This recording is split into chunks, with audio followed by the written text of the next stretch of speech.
कल्पना करा, तुम्ही तुमच्या मित्रांसोबत गप्पा मारत आहात. एक मित्र तोच विनोद करतो जो तुम्ही याआधी कधीही ऐकला नाही, पण तरीही तुम्हाला वाटतं हे सगळं, हे शब्द, मित्राच्या चेहऱ्यावरचे तेच हावभाव आणि तुमचं हसणं, हे सगळं काही आधीही घडलंय.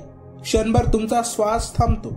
मेंदूवर ताण देऊनही तुम्हाला आठवत नाही की हे कधी आणि कुठे घडलंय, पण तुमच्या आतला आवाज मात्र खात्रीने सांगत असतो, तू हा क्षण आधीही जगला आहे.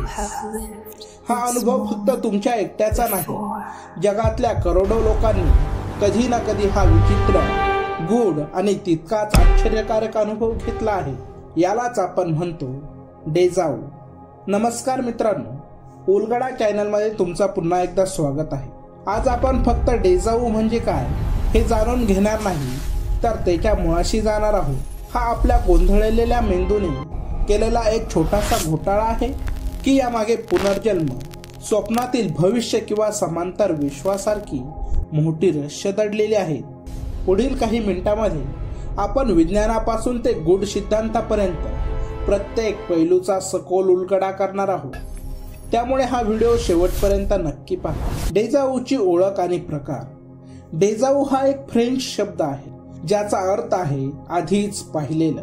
हा शब्द 1876 मध्ये फ्रेंच तत्वज्ञ एमिल बोयरॅक यांनी पहिल्यांदा वापरला. पण गंमत म्हणजे हा फक्त एकच प्रकारचा अनुभव नाही.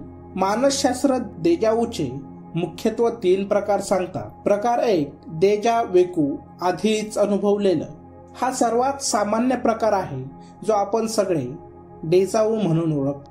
यात फक्त दृश्य नाही तर आवाज, गंध आणि भावनाही आधी अनुभवल्यासारख्या वाटतात. तुम्हाला फक्त हे पाहिलंय असं नाही, तर मी इथेच असाच होतो याची तीव्र भावना येते. प्रकार 2, डेजा सेती, आधीच जाणवलेलं. हा एक पूर्णपणे मानसिक आणि भावनिक अनुभव आहे. यात तुम्हाला कोणतंही दृश्य आठवत नाही, पण मनात अचानक एक तीव्र भावना येते की हे मला आधीही जाणवलं आहे. जसं की एखादं संगीत ऐकताना किंवा पुस्तक वाचताना अचानक येणारी एक अनामिक ओळखीची भावना. प्रकार 3, डेजा व्हिजिटे, आधीच भेट दिलेलं. हा सर्वात रहस्यमय प्रकार आहे.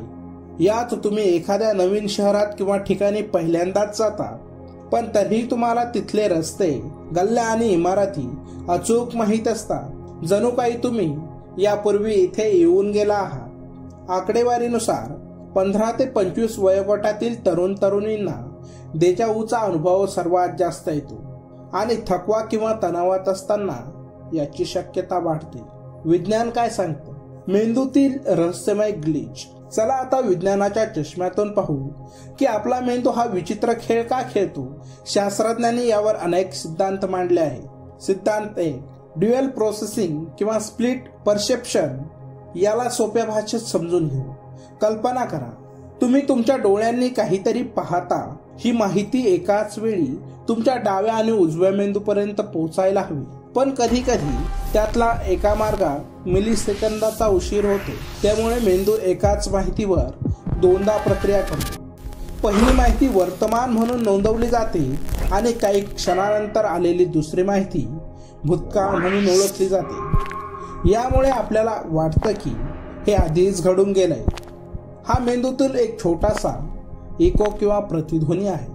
सिद्धांत 2, मेमरी ग्लिच, विसरलेल्या आठवणींचा खेळ. आपला मेंदू अब्जावधी आठवणी साठवून ठेवतो. यात काही आठवणी स्पष्ट असतात तर काही अस्पष्ट. समजा तुम्ही लहानपणी एका सिनेमात इटलीमधील एक विशिष्ट हॉटेल पाहिलं होतं. तुम्ही ते विसरून गेला आहात. अनेक वर्षांनी जेव्हा तुम्ही खरंच त्या हॉटेलमध्ये जाता, तेव्हा तिथल्या फर्निचर, रंगसंगती पाहून तुमच्या मेंदूला ते ओळखीचं वाटतं, पण कुठे पाहिलं हे आठवत नाही. मेंदूच्या या गोंधळामुळे तुम्हाला डेजावूचा अनुभव येतो. यावर ॲन क्लिअरी नावाच्या शास्त्रज्ञाने व्हर्च्युअल रियालिटी वापरून प्रयोग केले. त्यांनी लोकांना वेगवेगळ्या मांडणीची पण सारखीच दिसणारी दृश्य दाखवली आणि सिद्ध केलं की आपला मेंदू केवळ मांडणीच्या समानतेमुळेही डेजावूचा अनुभव देऊ शकतो. सिद्धांत 3, टेम्पोरल लोब एपिलेप्सी. हा सर्वात ठोस वैज्ञानिक पुरावा मानला जातो. आपल्या मेंदूच्या कानाच्या मागच्या बाजूला टेम्पोरल लोब नावाचा भाग असतो जो आठवणी आणि भावना हाताळतो. ज्या लोकांना टेम्पोरल लोब एपिलेप्सी एका प्रकारची आकडी किंवा फिट असते त्यांना फिट येण्यापूर्वी तीव्र देजावूचा अनुभव येतो.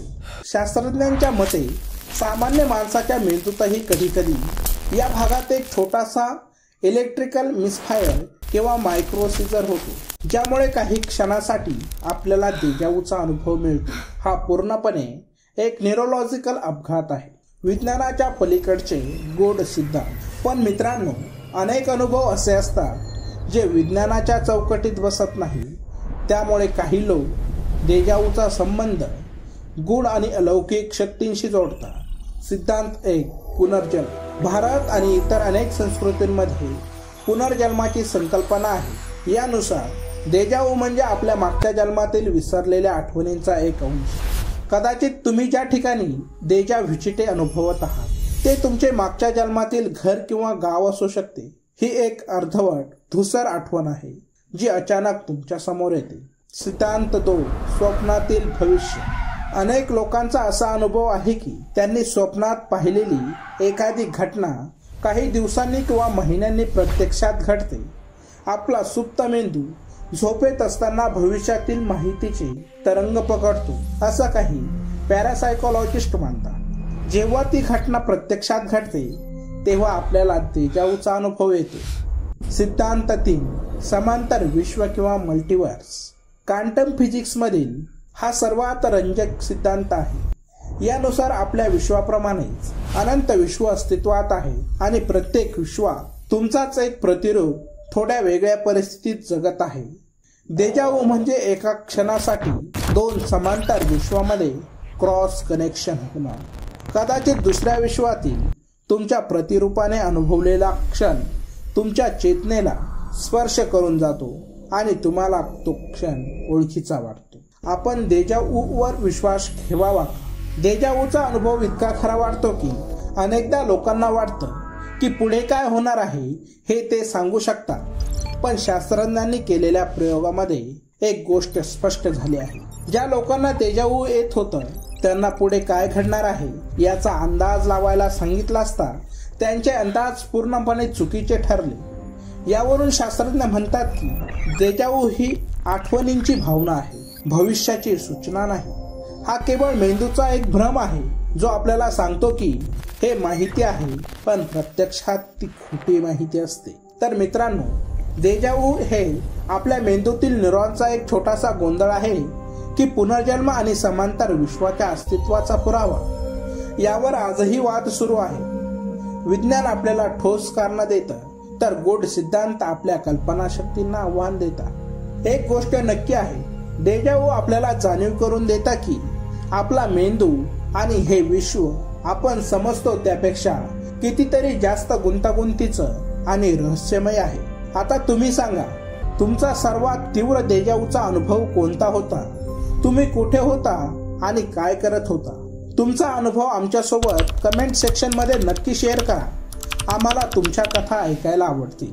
जर मित्रांनो हा सखोल उलगडा आवडला असेल तर व्हिडिओला लाईक करायला विसरू नका. तुमच्या मित्रमैत्रिणींसोबत शेअर करा ज्यांना नेहमी देजावूचा अनुभव येतो.